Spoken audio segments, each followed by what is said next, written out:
Mi nombre es Fernando García, soy director regional de IBNI para el Cono Sur y me toca presentar y traducir la conferencia del doctor Charles Rice, que tengo el gusto de presentar ahora mismo.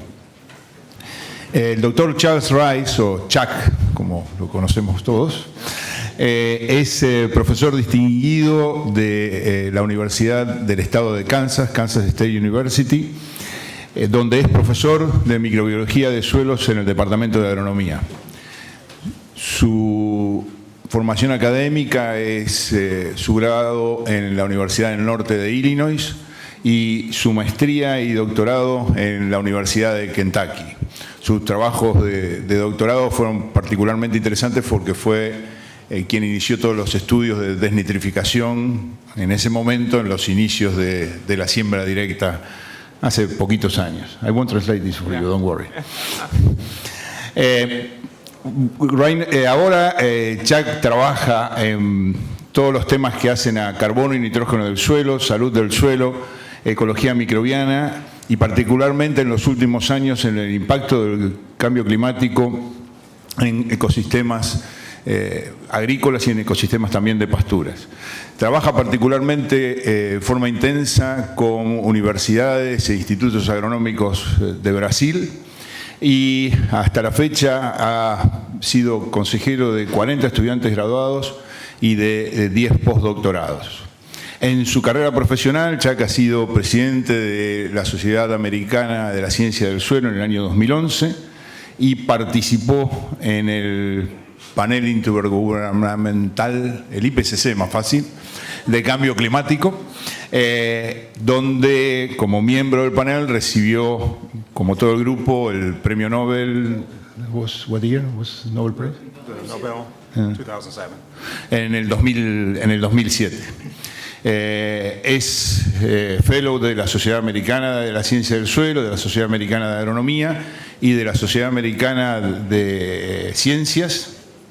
Actualmente también sirve en el Consejo de CIA del Centro Internacional de Agricultura Tropical en Colombia y dirige el Consejo de Agricultura y Recursos Naturales de la Academia Nacional de Ciencias de Estados Unidos, en Ciencias, Ingeniería y Medicina.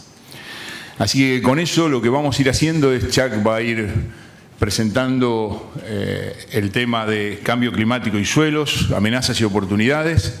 Él va a ir presentando y yo voy a ir traduciendo de manera sucesiva. Sé que muchísimos de los que están acá lo entienden directamente, así que les pido mil disculpas por mi traducción y probablemente pida más de alguna vez ayuda en algún punto en particular. Con eso, Chuck. All right. Buenos dias. That's all the Spanish I know. So, again, I'd like to thank the Argentine Association of Soil Science for inviting me and IPNI for sponsoring me for that. Dr. Fernando Garcia was my first PhD student, so we go back a long time ago.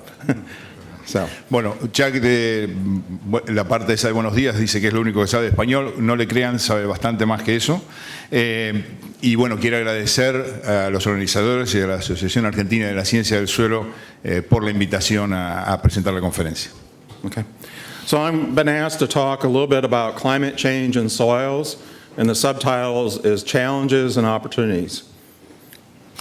Hoy va a hablar entonces de cambio climático y suelos y el subtítulo es amenazas desafíos y oportunidades. So I'm going to talk about the challenges and set up the discussion about climate change. Some of you have seen these, this graph here.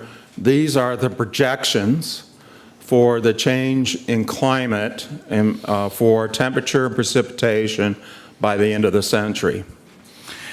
Vamos a hablar entonces de cuáles son la situación de cambio climático y probablemente ustedes ya hayan visto estas figuras, son las proyecciones de los cambios en temperatura y en precipitaciones para el próximo siglo. Let's see, does the arrow? No, okay. I was just seeing if it works. Oh, there it is, okay. So, I don't like the term global warming because it doesn't totally explain climate change. It's really changes in the total climate as far as temperature and precipitation and other events that I'll explain. The right-hand slide or graph shows RCP 8.5. This is the scenario of, well, it's not the extreme, but it's the scenario of climate change on the path that we're currently on. The other path is more a conservative approach, which we are not even coming close to.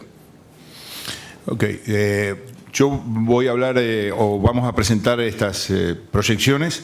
No me gusta hablar de calentamiento global porque creo que lo que más frecuentemente sucede son cambios en las condiciones climáticas y no nada más que calentamiento global. Si vemos la figura superior arriba a la izquierda, la figura que dice RCP 8.5 es la proyección más extrema de los cambios en temperatura, que probablemente es el camino en el cual estamos yendo, y la figura de la izquierda, RCP 2.6, es probablemente una proyección más moderada en los cambios de temperatura. So for Argentina, actually for temperature, they projected to be milder or less extreme or change on the order of about 2 degrees centigrade. But if you look at the northern hemisphere, the high latitudes, the North Pole, the projections are up to 10 or 11 degrees centigrade change, which is a huge change for that climate. Como vemos en los cambios proyectados, en Argentina el cambio proyectado en temperatura sería moderado, aún así un incremento de 2 grados, pero en el hemisferio norte, en particular en las latitudes más extremas, los cambios esperados son muy fuertes, incrementos de temperatura de 10 u 11 grados, lo que cambiaría totalmente la situación en esas regiones. But for me, working in soils and agriculture, the greatest concern is that of precipitation. And so what you see in the bottom graph is the projected change in precipitation. The brown areas are areas that will get on the order of 20 to 30% drier. And then, of course, the wetter areas can get up to 20 to 30% wetter. The storyline here, the bottom line is the wet areas are going to get wetter and the dry areas are going to get drier. La figura de abajo a la derecha presenta los cambios esperados en la precipitación y para mí son los más importantes trabajando desde la agricultura. Las zonas marrones, los marrones más intensos, corresponden a cambios de más del 20-30% hacia una condición más seca, y las zonas de color azul más fuerte indican cambios a una progresión más húmeda también de un 20 a un 30%. El mensaje general o global acá es que las zonas húmedas van a ser más húmedas y las zonas secas van a ser más secas. Okay, but that's only part of the story. In Argentina, it looks like it's not going to get too dry and maybe even wetter. But the story really is how that precipitation comes down. And so these are projections on precipitation intensity. So you can see here for Argentina that the intensity of those rainstorm events are 1 standard deviation greater on the higher end. So you're going to see more precipitation events, or heavy precipitation events, and then because that heavy precipitation, what happens to the water? It's going to run off, and then you're going to get dry periods in between. And with warmer temperatures, you're going to see more evaporation. So ultimately, in the bottom graph, you'll see on the order of about half to 1 standard deviation drier for southern Argentina, or for Argentina, in the number of days, drier days. Yo les mostré recién los cambios que va a haber en cantidad de precipitación, pero los cambios más significativos van a ser en cuanto a intensidad de precipitación. Y las figuras que están acá muestran los cambios en intensidad de precipitación en términos de desvío estándar y cómo vamos a cambiar esas intensidades. Y, por ejemplo, muestran que para Argentina la situación estaría en aproximadamente el cambio en un desvío estándar en la frecuencia de intensidad de precipitación. Esto genera escurrimientos, esos escurrimientos después van a ser seguidos, o probablemente por los cambios en intensidad sean seguidos de periodos secos más largos, más importantes, y también lo que vemos en las figuras inferiores son que esos periodos secos también van a ser bastante erráticos porque tienen un desvío estándar de 0.5 a 1, la figura de abajo a la izquierda, el gráfico de abajo a la izquierda. So those are just projections, but what's happened in real time? So I don't have data for Argentina, but this is information for heavy precipitation events in the United States. And so the last century, what you see is an increase in number of heavy precipitation events. That's those events that are in the top 1% for daily rainfall. And you see a significant trend in the last 50 years of the last century. Lo que vimos hasta ahora son proyecciones, pero también podemos ver qué pasa con los datos reales o los observados hasta ahora. Disculpen que no tengo datos para Argentina, pero los que les puedo mostrar acá son datos observados en Estados Unidos en los últimos años, y lo que ustedes pueden ver es una tendencia a aumentar los eventos de precipitación abundante. Lo que está mostrando acá, estos eventos que se refieren como precipitación abundante, es los eventos que corresponden al 1% superior en cantidad de agua de todo el año. Okay, so what does that mean for soils? Well, this is a map showing from UNEP, United Nations, on the current state of soils around the world. And this is a controversial map. Because most people in the United States think that we have excellent soils. But in fact, based on this map, they show that a significant area, the Midwest, our excellent mollisols are in a very degraded state. But around the world, you can see between the red and the yellow, we have significant degraded or very degraded soils, mostly associated with agriculture. Bueno, ¿qué significan estos cambios climáticos para los suelos? Este es un mapa del Programa Ambiental de las Naciones Unidas que muestra el estado de degradación de los suelos a nivel mundial. Es bastante controversial porque, por ejemplo, si miramos la situación del Medio Oeste en Estados Unidos, supuestamente molisoles de excelente calidad, lo que vamos a ver es que están fuertemente degradados. Y en realidad, si miramos el mapa a nivel global, todo lo que está en color rojo o amarillo estaría mostrando suelos en condición degradada. Okay, so what people think of degraded soils, they think of pictures like this. This is oxisol from southern Brazil until this is after one rainstorm event. Obviously the soil is degraded. Cuando la gente piensa en suelos degradados, piensa en situaciones como esta. Esto es un oxisol de Brasil en una situación con labranzas después de un evento fuerte de precipitación. Bueno, esto es lo que nos imaginamos. So water erosion is significant, but in different parts of the world, particularly where I live, in western Kansas, we have extreme droughts.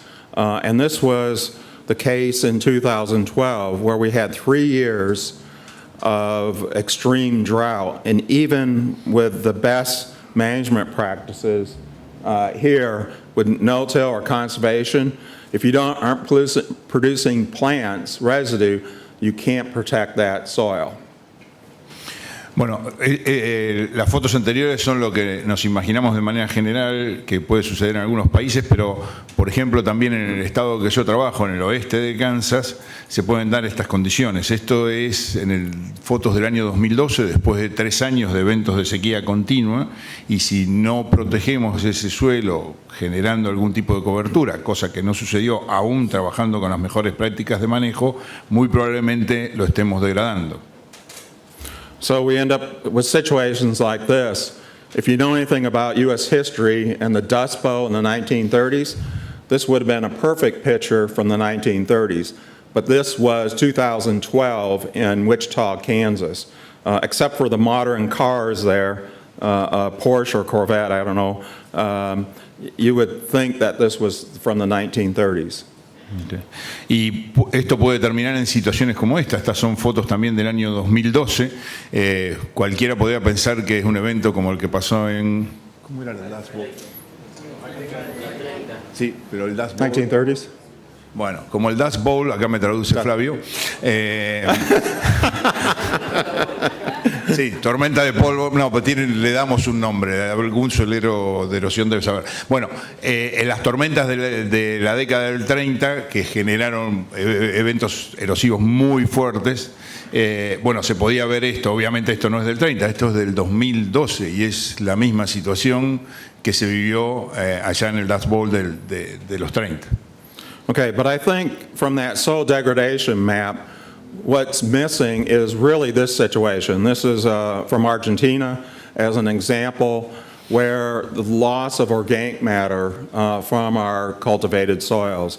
In this example from the Pampas region, that they lost over 30% of the carbon, 45% of nitrogen, phosphorus, and sulfur from this particular site, but globally, we've lost 30 to 70% of our organic matter or carbon, on average around 50% around the world. And so much of the central U.S., we've shown that we've lost around 40 to 50% of our organic matter. So that's what's causing or showing up as that degraded soils.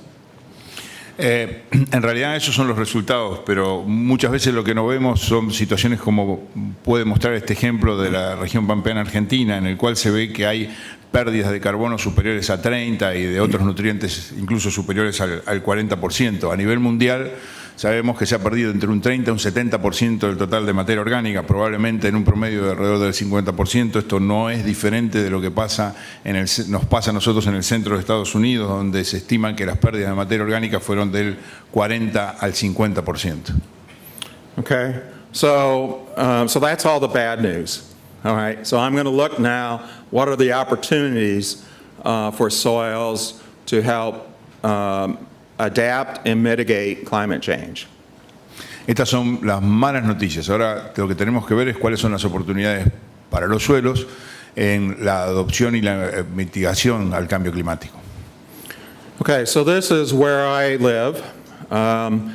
We have the fortunate opportunity, a piece of land that's called the Flint Hills. It contains the last parcel of the tallgrass prairie. All the central United States, we had this prairie grass growing on it. And this area is important because when I study it, it's a system that's set up for climate resilience. It's biodiverse, both above and below ground. It's climate resilient. It can withstand droughts that have 50% less rainfall than the average, or in some cases 30 or 40% rainfall above the average. But that can change year to year. This system is built for water efficiency, and it's built for nutrient efficiency. Okay, it's a little long. Yeah, I know. Este es el lugar donde yo vivo, en el estado de Kansas. Y este es el sistema original o nativo de esa zona, que es la pradera de pastos altos. Y tenemos la suerte en esa localidad de que todavía quede en la zona denominada Flint Hills o restos de lo que fue la pradera de pastos altos original del centro y medio oeste de Estados Unidos. A mí me interesa muy particularmente este sistema porque condice con esas 4 propiedades que él lista ahí, ¿no? Biodiversidad, resiliencia climática, eficiencia en el uso del agua y eficiencia en el uso de nutrientes. Biodiversidad se refiere tanto a la biodiversidad en las plantas que vemos como también en la biodiversidad en los suelos, y particularmente la resiliencia o las respuestas a la adaptación al clima, y enfatizó también la eficiencia que tiene el sistema en el uso de agua y de nutrientes. Okay, so I do research on the prairie, but then I translate that research information to agriculture systems. So this is my thoughts on how to build a climate resilient agriculture system and it's based on these principles. Y entonces yo hago mi investigación en el sistema nativo, pero trato de ver cómo puedo transferir las condiciones de ese sistema nativo o traducir esas condiciones al sistema agrícola. Y estos son por ahí los puntos claves que yo considero para la construcción de sistemas agrícolas resilientes al cambio climático. Okay, so because I'm a soil scientist, the first principle has to base on soil health. And at least in the United States and other parts around the world, soil health has had a revival. It used to be soil quality back in the 1990s, but soil health now is a key principle, and I'll explain that as we go forward. Probablemente porque trabajo en suelos, el primer punto que yo voy a considerar es la salud del suelo. El tema de salud del suelo es un tema muy candente actualmente en la investigación en Estados Unidos y en otras partes, y es un poco una vuelta a lo que en los 90 denominábamos calidad de suelo, soil quality. Lo vamos a explicar un poco más a continuación. So the other principles for agriculture systems is that we need to intensify those systems. And when I mean intensify, that doesn't mean more inputs. I've been criticized by environmental groups when I say intensify, but what I mean here is think about the prairie. We need to be more efficient with our nutrients, inputs, fertilizer, our water, and even our energy. And then also look at intensifying our systems through crop rotations. Entonces el segundo punto sería acerca de sistemas intensificados, sistemas que sean más eficientes en el uso de los insumos. Frecuentemente uno piensa intensificar en mayor cantidad de insumos y he sido a veces criticado por grupos ambientalistas acerca de pensar en intensificar por pensar en incluir más insumos. El punto realmente es mejorar la eficiencia de esos insumos, fertilizante, agua e incluso el manejo de la energía, y también incluir ahí el tema de rotaciones de cultivos. Okay. And then another principle is to diversify those systems. We've done a disservice to our soils by going to monoculture or monocropping. So we need to go back to diversifying those systems through crop rotations, crop management, and even managing outside the field, the landscape. Un tercer punto sería la diversificación de esos sistemas. Frecuentemente hemos caído en situaciones de monocultura y tendríamos que estar volviendo a situaciones de rotación de cultivos, de manejo de cultivos y aún incluyendo el manejo de un área, un paisaje, una cuenca. Okay, and I'm not proposing that these are simple or easy systems. In fact, they're very complex and they're based on knowledge. The plow tillage is an easy fix. Going back to these complex, diverse systems requires more knowledge. Y el último punto sería acerca de que obviamente no estoy diciendo que estos sistemas sean simples en absoluto, son muy complejos y requieren mucho conocimiento. Son sistemas manejados en base a conocimiento. Probablemente cuando estamos en una situación de laboreo continuo podemos con el laboreo cambiar una situación determinada, pero estos sistemas son diversos, requieren que aportemos mucho conocimiento.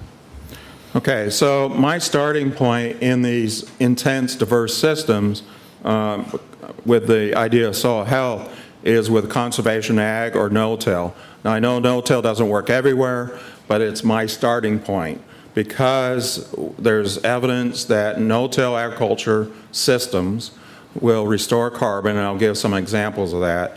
It also conserves moisture, so it makes it more climate resilient. And from an efficiency standpoint, it saves energy fuel use on the farm. Y yo voy a empezar en la propuesta de estos sistemas diversificados a partir de la agricultura de conservación, de sistemas de siembra directa.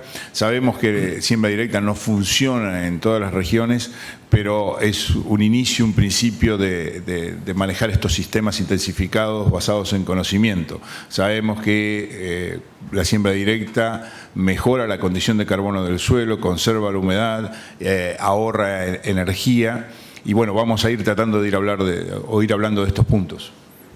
Okay, so this is my idea of soil health. It's in the triangle. 1 second. Huh? 1 second. I didn't translate all the. I thought that you will stay in the slide. No. Okay. Pero solamente para la traducción del slide anterior, go back 1 slide. Okay, but Es restaurar la condición de carbono, mejorar la humedad, ahorrar energía, costos de maquinaria, reducir erosión, mejorar la fertilidad de suelos, controlar malezas. Hay que sumarle todo eso, ¿no es cierto? Plantar o sembrar en la mejor fecha para mejorar el hábitat de la fauna nativa. okay, sorry, yeah. Okay, so this is my idea of soil health. So inside the triangle is 3 properties. It's what I call the holy trinity of soils.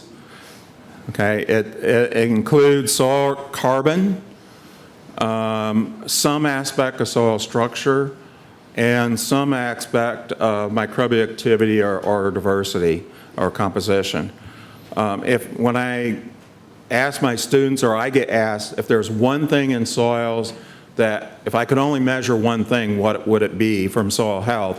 It would be carbon, because it's easily done, but also soil carbon feeds those microorganisms, and the interrelationship builds soil structure. So I'm going to give you examples of these 3 components. But if I better stop. I'm sorry. Esta es concretamente mi idea de lo que es la salud del suelo. Es lo que yo llamo la Santísima Trinidad, que está basada en el carbono orgánico del suelo, la estructura del suelo y la actividad microbiana.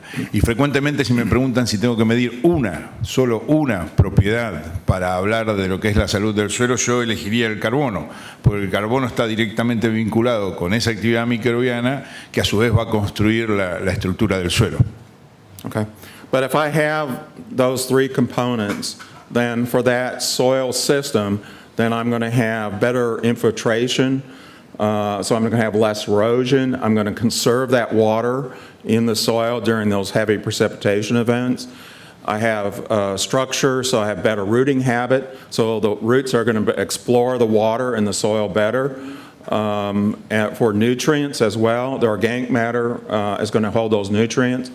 And you're going to have a more biologically diverse system. And that's going to be more sustainable. Pero pudiendo sostener estos 3 puntos, el carbono orgánico del suelo, la actividad microbiana y la estructura del suelo, seguramente vamos a lograr mejor infiltración, por lo tanto menor erosión, vamos a conservar mucho más el agua, vamos a permitir el mejor desarrollo de las raíces,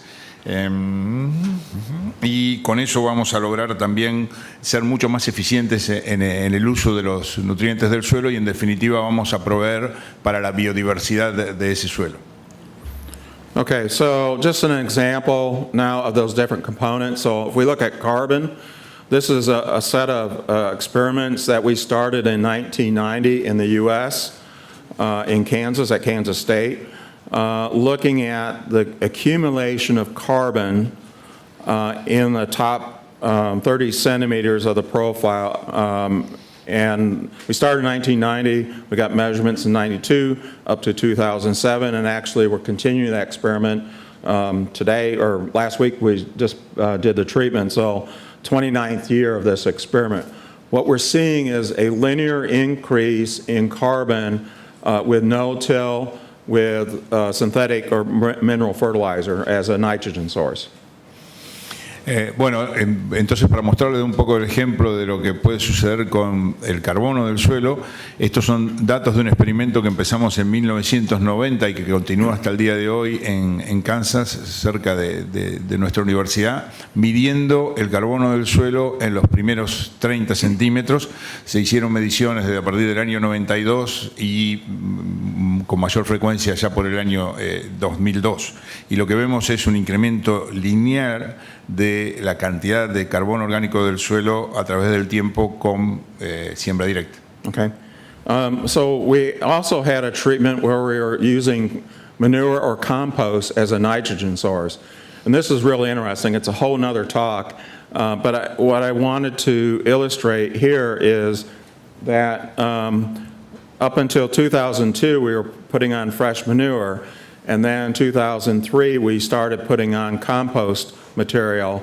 And because we were putting it on as a nitrogen source, we had to add more compost to supply the equivalent rate of nitrogen. What's interesting here is that we had a increase in organic carbon, and in the black line, you see that 0 to 5 centimeters, we got the increase, but then it flattened off.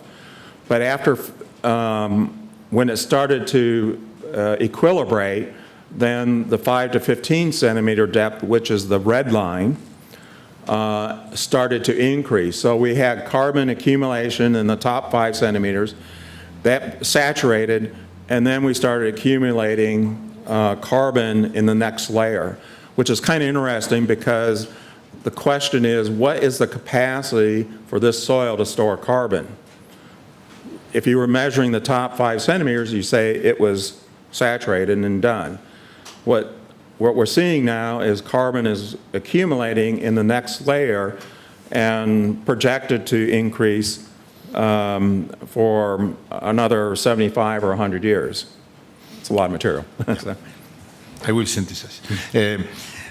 Esta segunda figura lo que muestra es la misma situación, pero en este caso, en vez de aplicar fertilizante nitrogenado, lo que estamos aplicando es estiércol, fresco o como compost. En los primeros años ese estiércol se aplicó fresco, siempre basando la dosis de estiércol en la cantidad necesaria de nitrógeno para el sistema.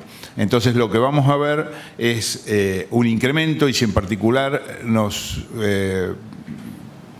miramos con mayor detalle la línea sólida negra, que corresponde a 0,5 centímetros, vamos a ver que ese incremento se dio hasta el año 2002. A partir de ahí se empezó a aplicar el estiércol fresco, el compost, perdón. Compost, yeah. Veníamos con el estiércol fresco, el compost. Y hay un mayor incremento, pero después esa misma evolución se achata, como que el sistema saturó en esos primeros 5 centímetros su capacidad de almacenaje de carbono. Pero si miramos la línea correspondiente a los 5 a 15 centímetros, que es la línea roja en la figura, vamos a ver que como que pasó de 0 a 5 a empezar a acumular entre 5 a 15 centímetros. Entonces, frecuentemente cuando me preguntan cuál es la capacidad de un suelo para almacenar carbono, es difícil responder. Si hubiéramos visto nada más que los primeros 5 centímetros, hubiéramos dicho que cuando llegó a ese techo que estaba ahí marcado, bueno, ese era el límite para almacenar carbono, pero ahora vemos que estamos almacenando carbono en profundidad. Okay. I'm going to skip a slide. Okay, I'm going to skip. Okay. So, I have a postdoc, Rodrigo Nicolosa, that did a meta-analysis of tillage studies around the world. Previous studies have only focused on the northern hemisphere, but we wanted to look at the southern hemisphere as well. So what he did was to, I forgot the exact, over 100 studies looking at paired tillage systems, no-till and tilled, from these, they were long-term and soils that were sampled more than 60 centimeters, ideally to 1 meter. Bueno, uno de mis estudiantes, Rodrigo Nicoloso, que es de Brasil, está buscando ver un poco más esta comparación entre siembra directa y labranza convencional, y él recolectó datos de más de 100 estudios. Los estudios previos siempre enfocaban en el hemisferio norte, quisimos incorporar también datos del hemisferio sur, y siempre que tengan al menos análisis de los primeros 60 centímetros de profundidad, preferentemente que vean hasta el metro de profundidad. Okay.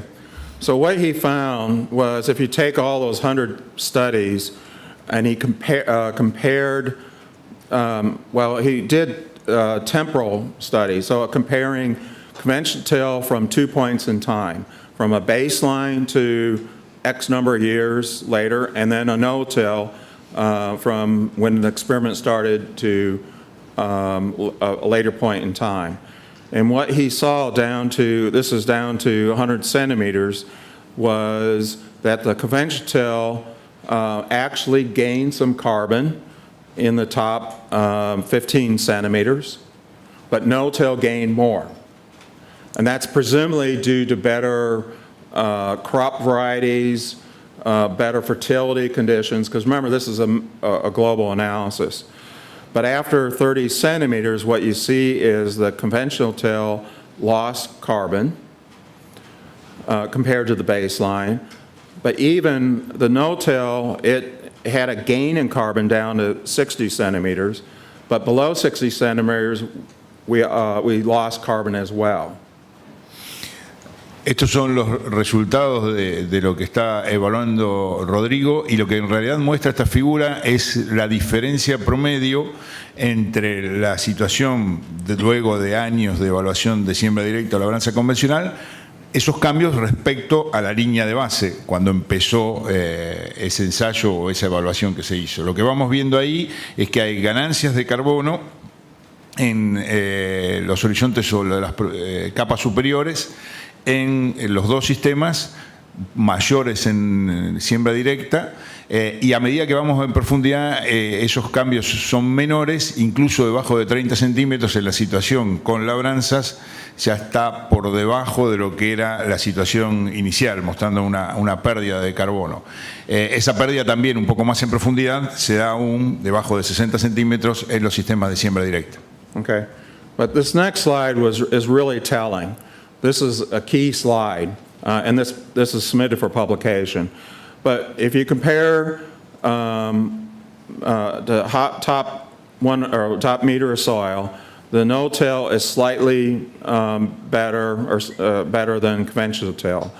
But if you start looking down and drilling or separating the data, what you see is when you intensify those systems.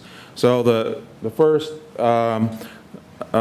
panel, or second panel, is looking at adding a double crop.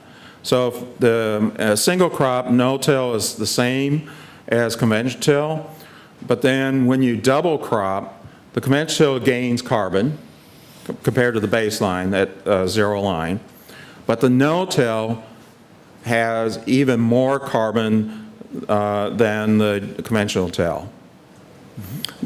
The same thing happens when you add a legume in the system. The conventional till benefits from the legume, more carbon, but the no-till benefits more. So the storyline here is, the message is that no-till takes advantage of intensification more than a tilled system. It's a missed opportunity. If you're not no-tilling, then you're losing the opportunity to gain soil health or soil carbon. Esta es una figura clave para lo que venimos viendo.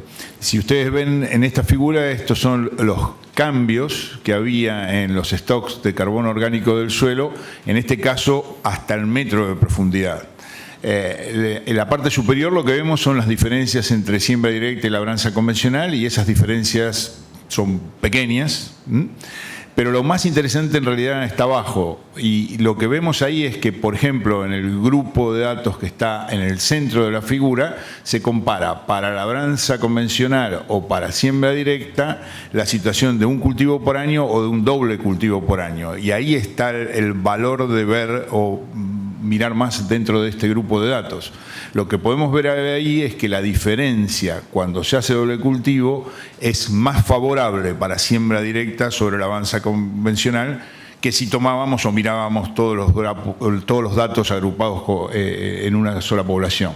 Lo mismo sucede si ustedes miran en la parte inferior de la figura, ahí está con inclusión o no de leguminosas en la situación de labranza convencional o de siembra directa.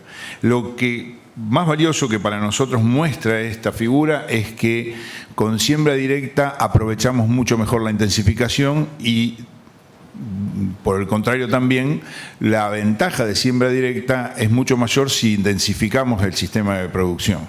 Entonces, un poco van las dos mano a mano. Okay. And so this is my poster child of a intense and diverse system. This is from southern Brazil in Rio Grande do Sul.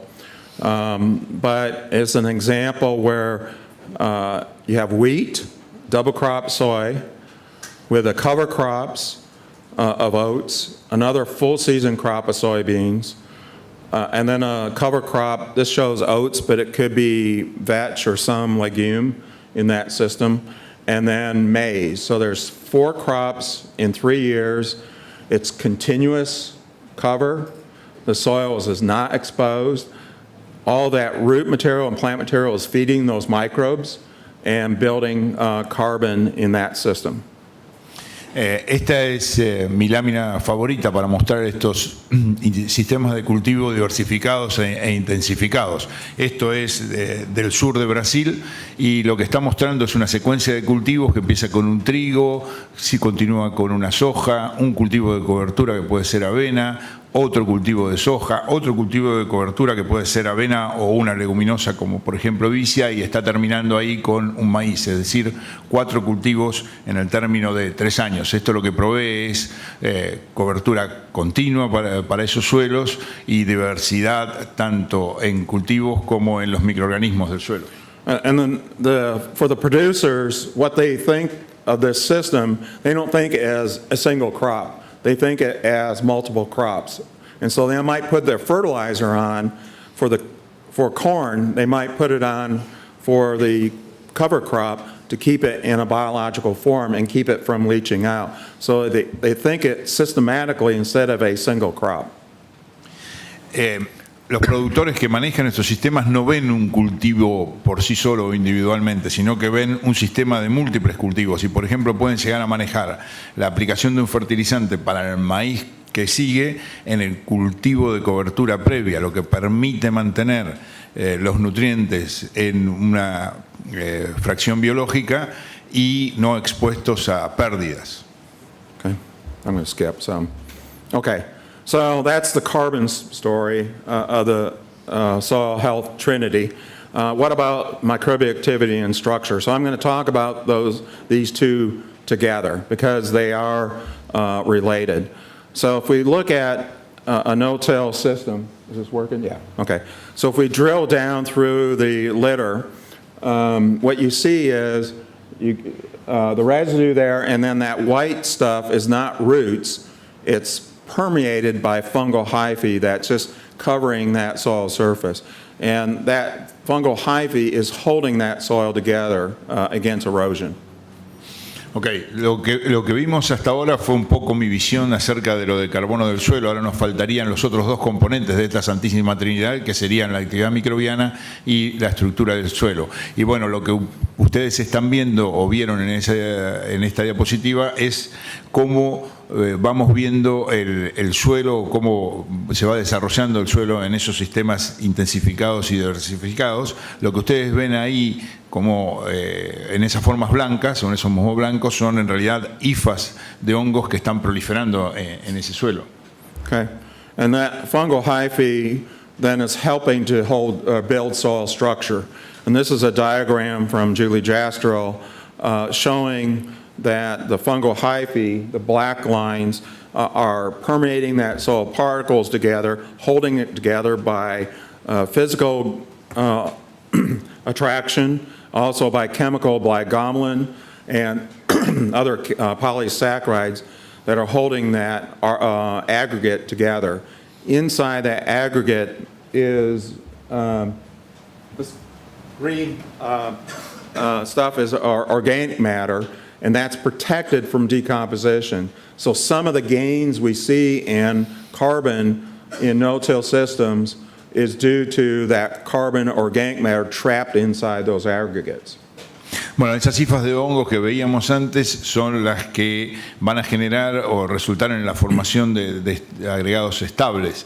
Esos agregados estables se forman a partir de la exudación de glomalinas o de polisacáridos de los microorganismos, de esas cifras también, y lo que van a permitir asimismo es proteger la materia orgánica del suelo. Muchas veces cuando vemos esos incrementos en el carbono del suelo se generan porque se generan mejores condiciones para la estructuración y la formación de agregados, y esos agregados protegen a ese carbono del suelo. Okay, so just to show the importance of that fungal hyphae in aggregating that soil and protecting carbon, we did an experiment on the Kanza Prairie, so never tilled, and we added a inhibitor that suppressed the arbuscular mycorrhizal fungi. And so we created different amounts or levels of hyphae that were out in the soil. And what we showed over about 5 or 6 years, by suppressing the amount of hyphae in the soil, we decreased the amount of aggregates in that soil, the macroaggregates. That's shown in the top graph. What was interesting was, and a surprise to me, was when we lost those aggregates and suppressed the hyphae, we also lost carbon in the soil. So we didn't till it, but just by suppressing the hyphae, we lost aggregates and we lost carbon. And what you see here in the bottom panel is we took those aggregates from the suppressed soil and the natural soil, and when we added water, those aggregates, what happened? The ones that had less hyphae just dissolved into mud. And think of it, when we have our heavy precipitation events, what's going to happen to that soil? It's going to turn into mud and erode away. So those aggregates, the hyphae, that whole system is key to being climate resilient. Ok, estas figuras son para mostrar la importancia de esas IFAs de las cuales estábamos hablando anteriormente.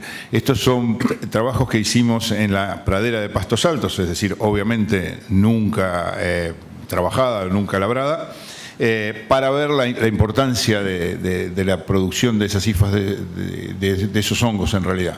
Lo que utilizamos fue un inhibidor de micorrizas vesículo-arbusculares y otros hongos, y lo que vemos ahí son los impactos que hay en la formación y los cambios en tamaños de agregados según la introducción de esa restricción a la producción que generan esas IFAs o no. Entonces vemos ahí en las dos figuras, en la de arriba muestra cómo van cambiando las masas, la cantidad de esos agregados según la producción o no de IFAs extracelulares. La de abajo muestra el impacto que eso tiene en el carbono del suelo, que esa reducción en IFAs tiene en el carbono orgánico del suelo, que disminuye a medida que hay menos IFAs. Y la figura de abajo a la derecha es particularmente interesante porque muestra, para las dos situaciones que de vuelta son de la pradera de Pastos Altos sin afectar por ningún tipo de labranza, cuál es el impacto del agua sobre los agregados. A la izquierda es el agua no impacta sobre los agregados, se mantienen estables. A la derecha el agua disuelve esos agregados formando lo que él llamó barro, porque no hubo efecto o no hubo participación de esas micorrizas vesículo-arbusculares y generación de IFAs que produjeran exudados que generarían un agregado de mayor estabilidad. Okay, gracias. All right, so we did the reverse experiment.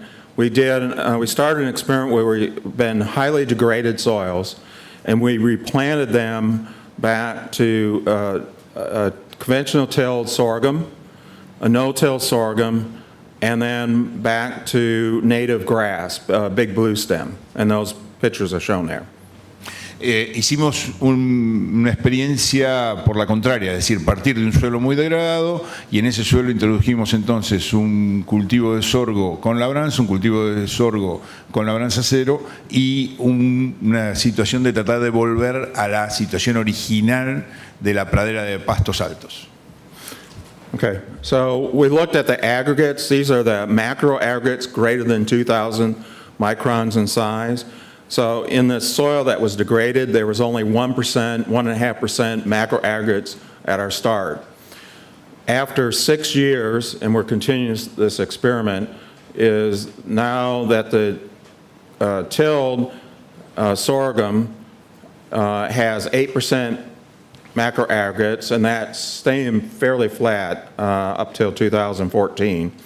The no-till has increased up to 14%, and actually a couple years ago is now around 18%. And then the prairie grass is up to 26%. The native prairie has around 32% macro aggregates. So we're getting close to rebuilding. So after 10 years, then we're getting close to native prairie. The no-till is still building aggregates, and it's also sequestering carbon. Entonces, de esta experiencia lo que le quiero mostrar ahora es el cambio en macroagregados a través del tiempo, agregados mayores a 2.000 micrones.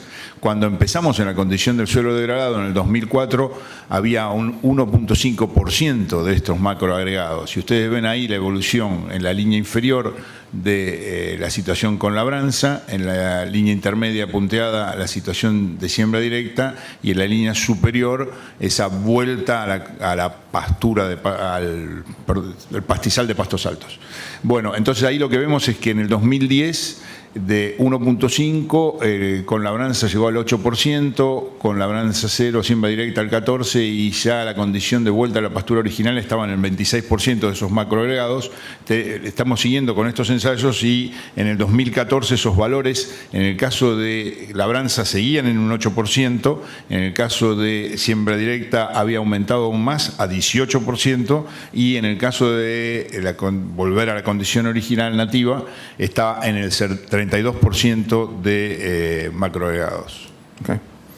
Okay, and if we look at the microbial community composition based on phospholipids, we look at the profile, and on this diagram, where the colors are different, there are significant differences.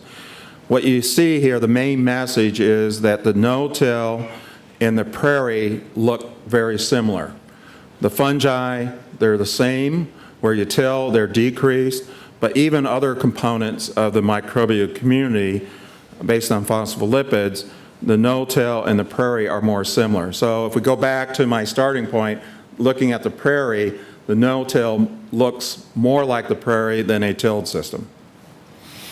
Esto es mirando un poco en la comunidad microbiana, es un perfil de fosfolípidos para las distintas situaciones, y ahí van a ver ahí distintos grupos microbianos en el eje horizontal.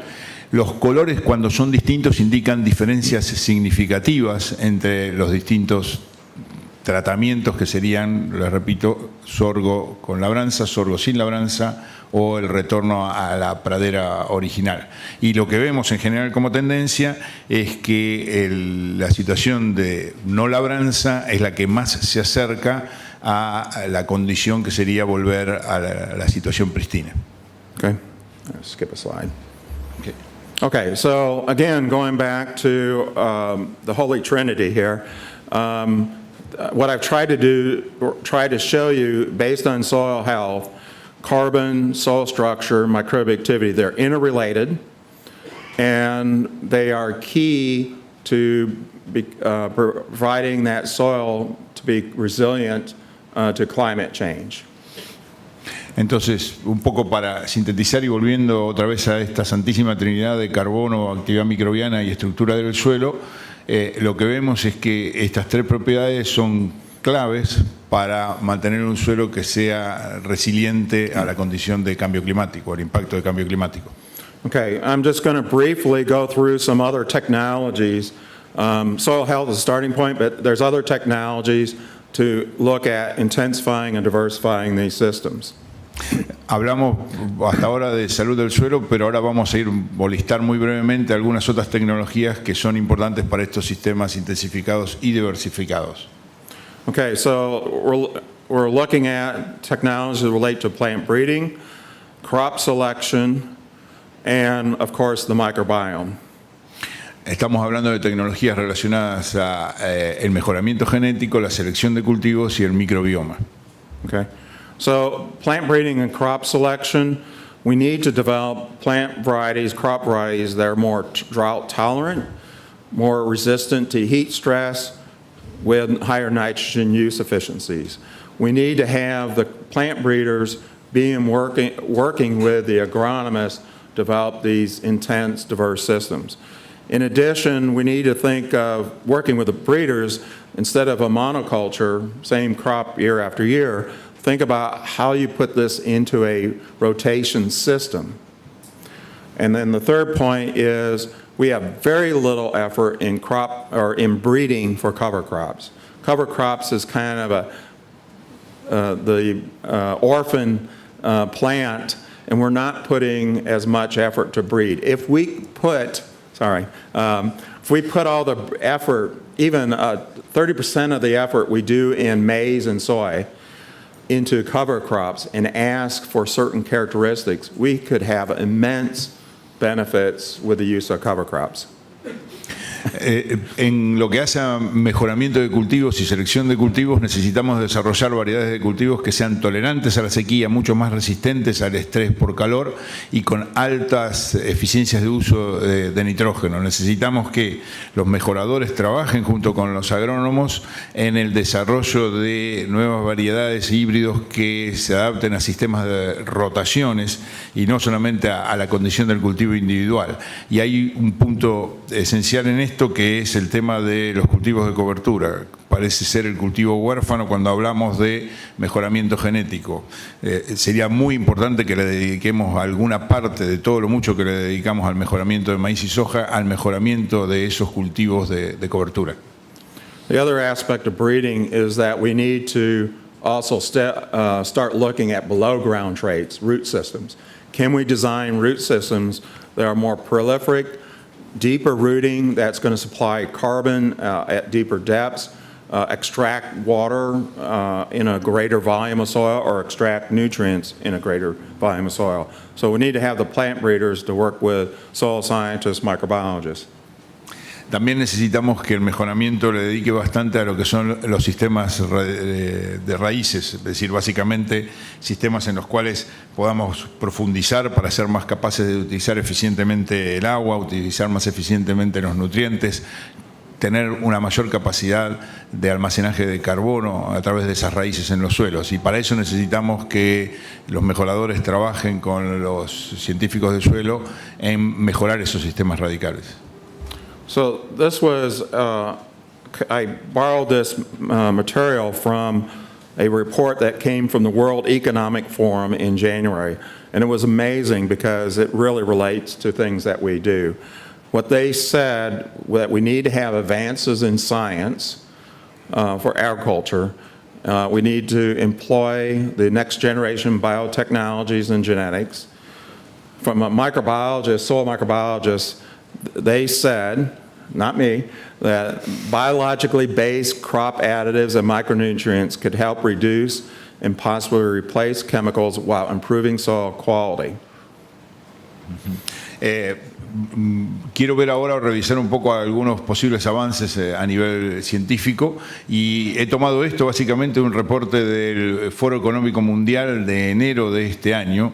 Es del Foro Económico Mundial, no generado por agrónomos o científicos del suelo, y entre esos avances en la ciencia hablan de biotecnologías de nueva generación y genética de nueva generación. Probablemente la ayuda que nos puedan dar los aditivos basados en productos biológicos, en micronutrientes que reduzcan y posiblemente reemplacen los químicos, mejorando la calidad de la salud del suelo. Okay.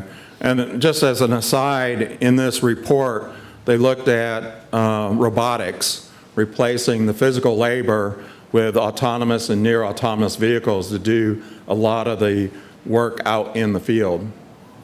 Un tema lateral que ellos mencionan en este reporte es acerca de la robótica, el uso de vehículos automatizados o casi automatizados para trabajar a nivel de campo. And that, of course, that relates to precision ag. Y por supuesto eso se relaciona con la agricultura de precisión. The other interesting comment in this report, again, it was nice to hear, that we need to have more research in the plant and soil microbiome. So what they stated was understanding the microbiome and looking at the application of microbes to seeds, that the technologies there could replace the chemical ag products or complement, but also the result outcome of this partnership between the plant and the soil microbiome was that you end up with abundant, healthier crops that are more resistant to drought, low nitrogen, high temperature, salty soils, and harmful insects. Sounds perfect.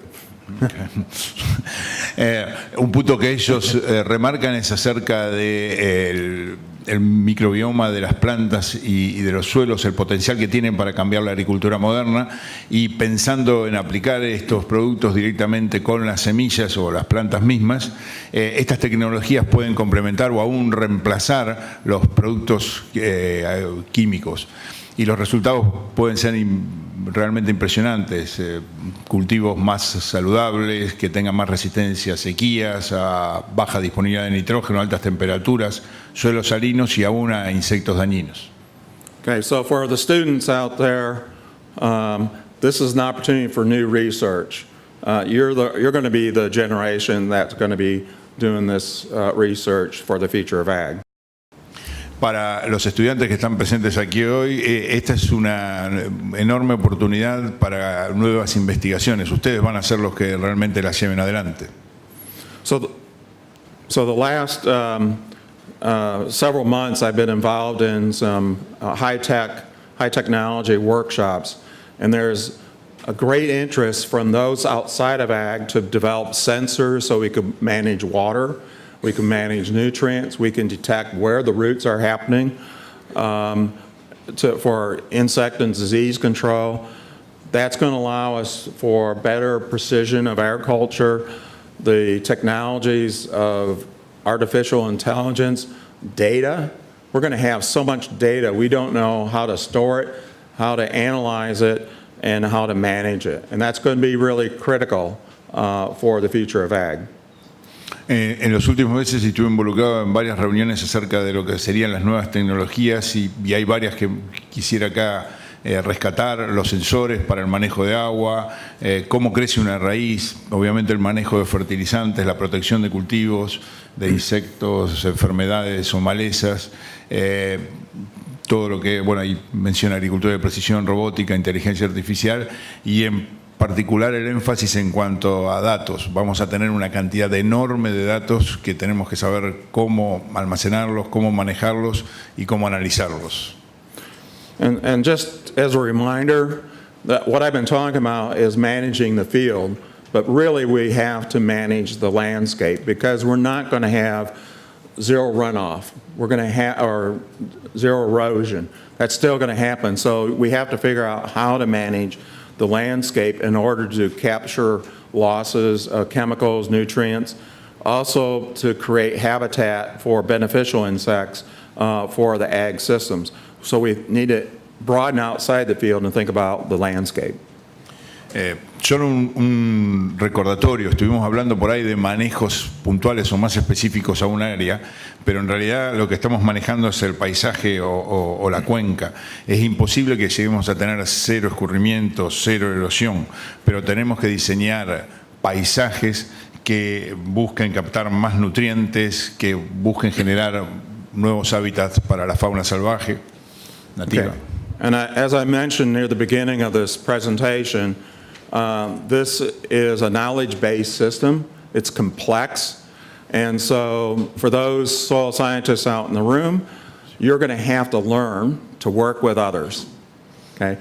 You're going to have to work with ecologists, statisticians, computer scientists. We're going to have all this data. How do we manipulate, analyze all that data using the sensors technology? And in addition, if we're going to deploy these strategies to the producers, the farmers, we're going to have to work with social scientists and economists for those strategies to become adopted. Entonces, estuvimos hablando de sistemas más diversos, mucho más complejos, y para los científicos del suelo que están aquí hoy presentes, el mensaje es que vamos a tener que aprender a trabajar con otros, con ecólogos, con estadísticos, con gente en la informática. Vamos a tener que aprender o trabajar con ellos para manipular los datos. Vamos a tener que trabajar con otras disciplinas para manejar sensores. Vamos a tener que pasar esta información o trabajar con productores. Entonces, para eso vamos a requerir el trabajo conjunto multidisciplinario con sociólogos o con economistas. Ese probablemente sea el mensaje que tenemos que tener en cuenta. And again, for the students out there, I encourage you, require you to work in teams, to work with this diverse disciplines in order to not only advance your own career, but advance agriculture. Y en particular enfatizarle para los estudiantes que puedan estar presentes hoy que aprendamos a trabajar en equipo, en conjunto, para proyectar estos desafíos y oportunidades de la agricultura. So just in summary then, we need to think about systems for soil and ag systems that are efficient, that are based on soil health but efficiency. Our challenges are going to be weather variability, those extreme events, our lack of knowledge, and gaining that knowledge. And also, I didn't put this in here, but we need to have better funding investments into ag research. The opportunities are to reintroduce the complexity of ag systems, the opportunity to promote soil health, and to work with these other technologies that are coming online. And so with that, I thank you.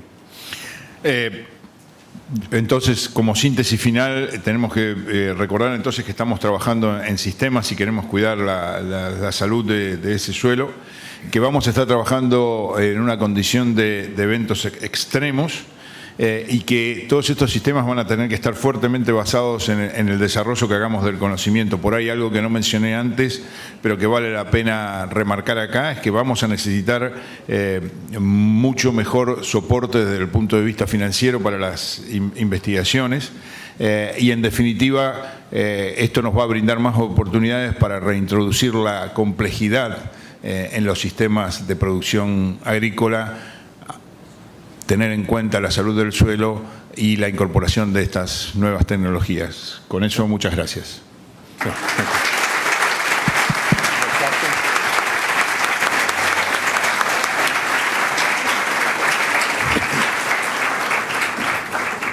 Agustín, ¿tenemos tiempo?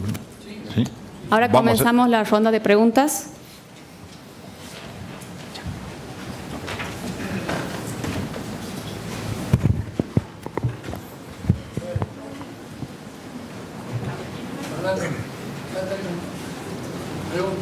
Sí. Sí, ¿me diste ya? Sí.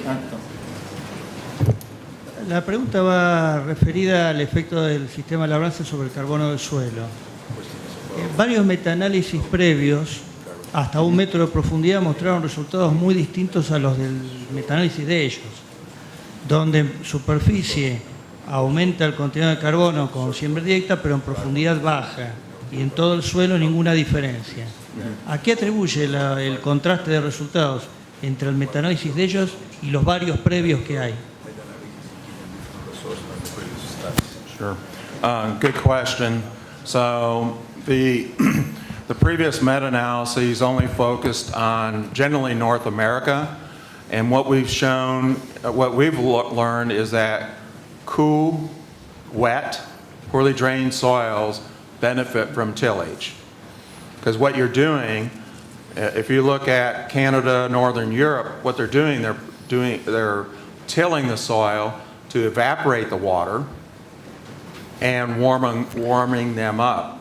But if you go through a gradient from Kansas subtropical, tropical soils, though the tillage actually, you're losing water, which you don't want to do, and you don't need to warm them up. And so no-till is more complicated in cool, wet climates or poorly drained soils.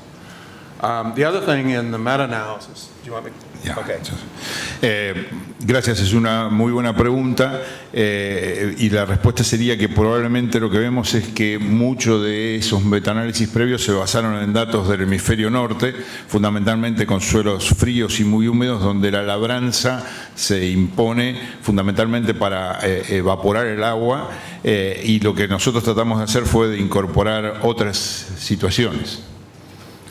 The other thing that was pointed out in that meta-analysis is no-till.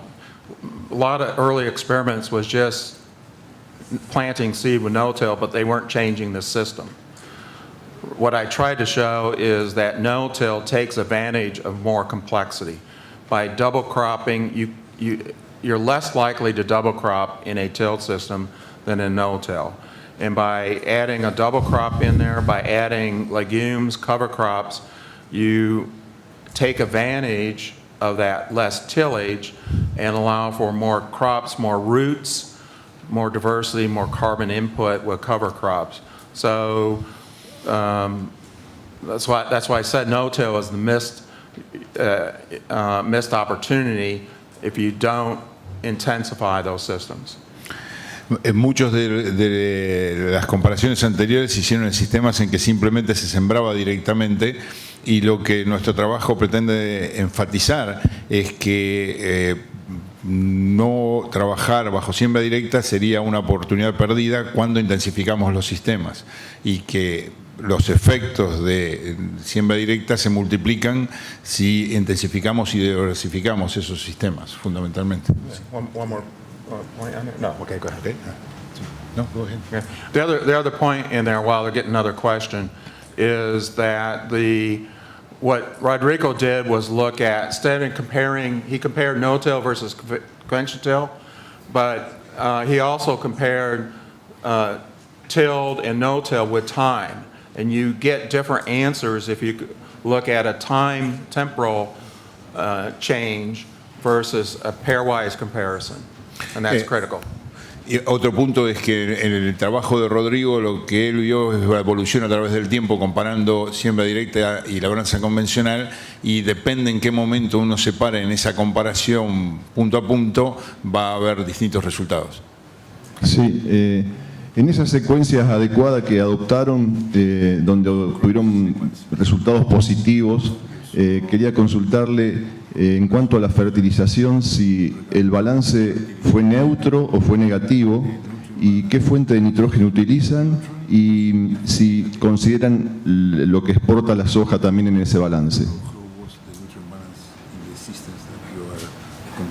Okay. Right. So for the Kansas experiment, and I skipped a slide or two, what we've shown, we were using urea as a nitrogen fertilizer for tilled and no-till. But over the 28 years, we're just compiling those results now.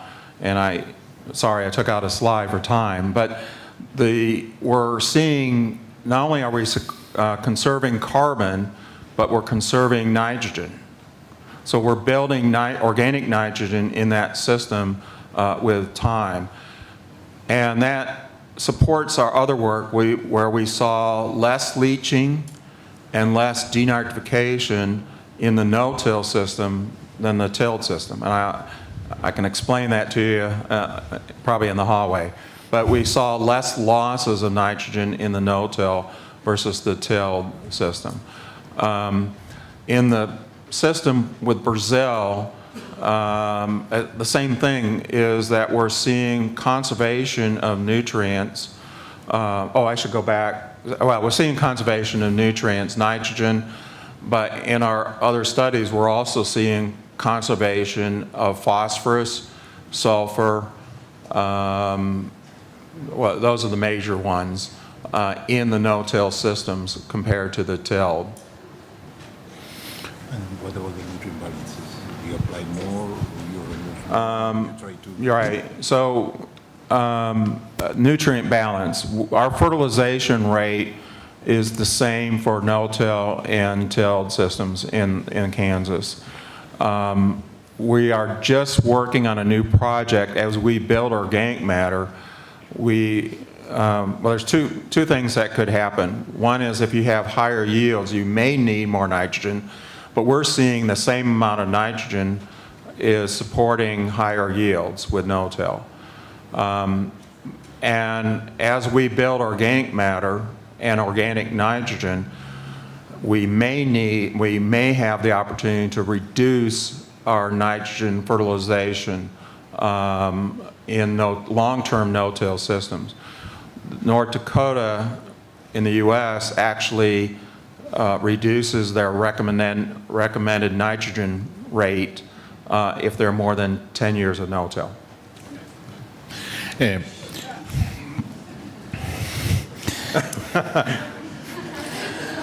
Él habló de los dos estudios que mostró hoy. En el caso de Kansas están utilizando urea en dosis similares para labranza, para siembra directa o labranza convencional.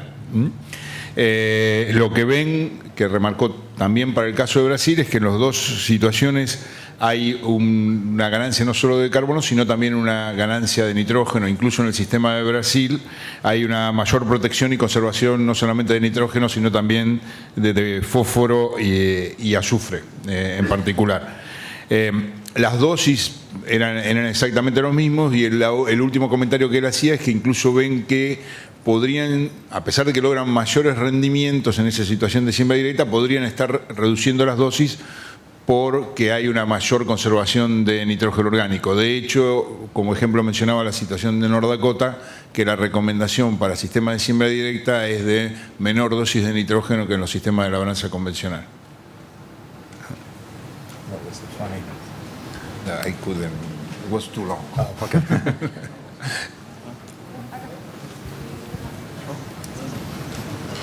Sí, ¿hay otra pregunta más?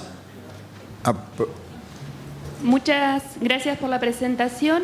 Yo quería hacer una pregunta sobre el trabajo del análisis de datos de estos más de 100 estudios comparativos entre siembra directa y la labranza convencional.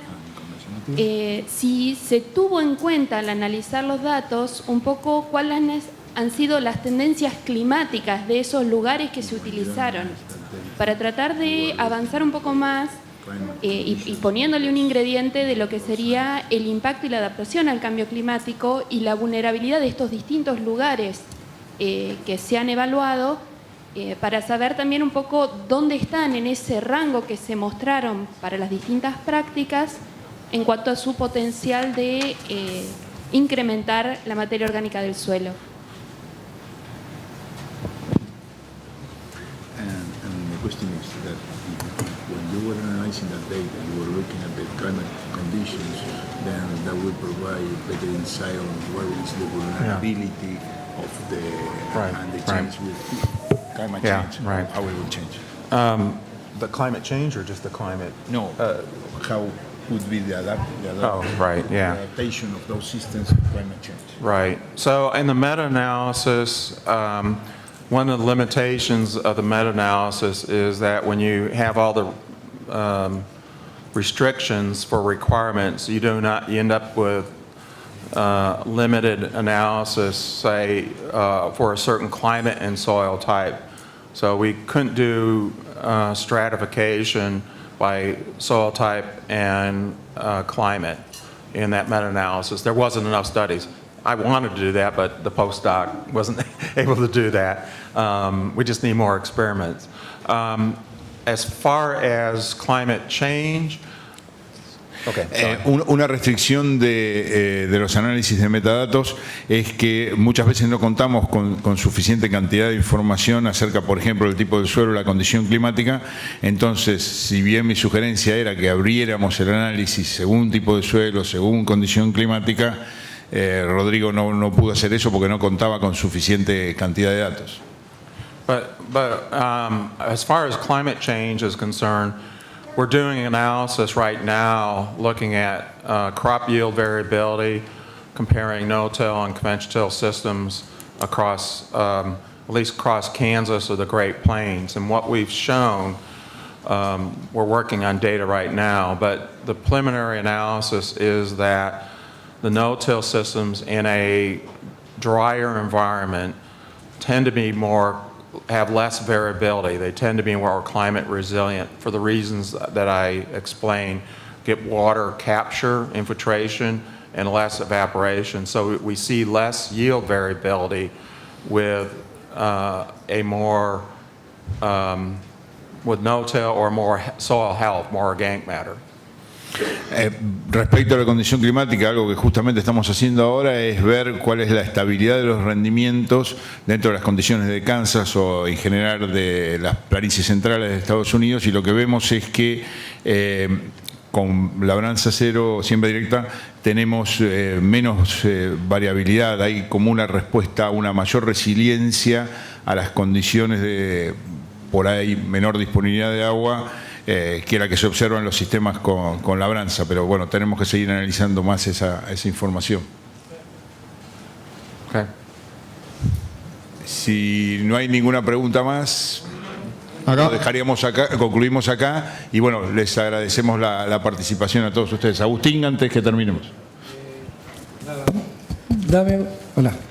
La comisión organizadora del Congreso quiere hacer un agradecimiento especial al doctor Charles Rice y muy especialmente también al IMNI y a nuestro amigo Fernando García por toda la colaboración que nos dio a lo largo de estos 2 años y en el día de hoy. Y para usted, doctor, tenemos un pequeño regalito, es un poncho tucumano, un present for you, para los días fríos de Kansas. Wow, thank you. Thank you.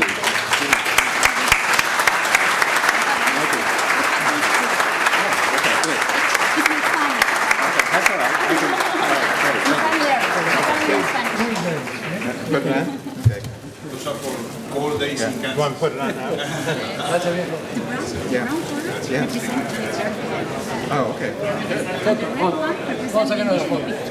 Saquen la foto. Represent what? You don't need to put it down.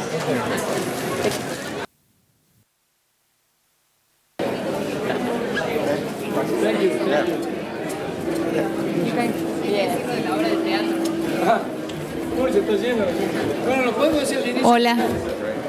Antes que se vayan, esta noche el gobierno de Tucumán organizó una función especial de una obra de teatro que se llama Tina, que se da al frente de la Plaza Independencia. El costo es un bono, en realidad contribución de 10 pesos, pero necesitamos que pasen a buscar por abajo donde están las acreditaciones un folleto para que puedan entrar a ver la función. Muchas gracias.